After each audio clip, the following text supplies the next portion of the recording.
আগামী কয়েকদিন সেনা অভ্যুত্থানের ঝুঁকিতে থাকবে বাংলাদেশ। আওয়ামী লীগের কার্যক্রম নিষিদ্ধ হওয়ায় সেনাপ্রধানের নেতৃত্বাধীন জেনারেলদের একটি ক্ষুদ্র গোষ্ঠী ভীত এবং বিচলিত বোধ করছে।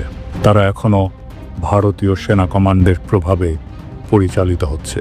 সীমান্তের ওপারের নির্দেশে জেনারেল ওয়াকারুজ্জামান গতকাল সোমবার বঙ্গভবনে বেআইনি সেনা সমাবেশ ঘটিয়েছেন। অন্তর্বর্তীকালীন সরকার বিরোধী কোনো ঘোষণা দেওয়ার জন্য রাষ্ট্রপতি চুপ্পুকে চাপ দেওয়ার জন্য পরিকল্পনা থেকে এসব করা হচ্ছে। এমন সেনা সমাবেশ রাষ্ট্রদ্রোহিতার শামিল, যা কঠোর শাস্তিযোগ্য অপরাধ। সেনাপ্রধান গতকাল বিভিন্ন পর্যায়ের অফিসারদের সাথে বৈঠক করেছেন। সেখান থেকে গুজব রটেছে যে অন্তর্বর্তীকালীন সরকার প্রধান ডক্টর মোহাম্মদ ইউনূস সেনাপ্রধানকে অপসারণ করতে চান।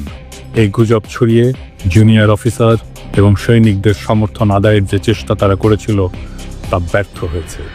আগামী কয়েকদিন সেনা অভ্যুত্থানের ঝুঁকিতে থাকবে বাংলাদেশ। তবে তরুণ অফিসার এবং সৈনিকদের সমর্থন না পাওয়ায় কুচক্রী শীর্ষ জেনারেলদের এই পরিকল্পনা সফল হওয়ার সম্ভাবনা খুবই কম। তবে সেনাবাহিনীর দেশপ্রেমিক সদস্যদের প্রতি সর্বদা ভারতীয় প্রভাবাধীন জেনারেলদের বিষয়ে সজাগ থাকার আহ্বান জানাচ্ছি।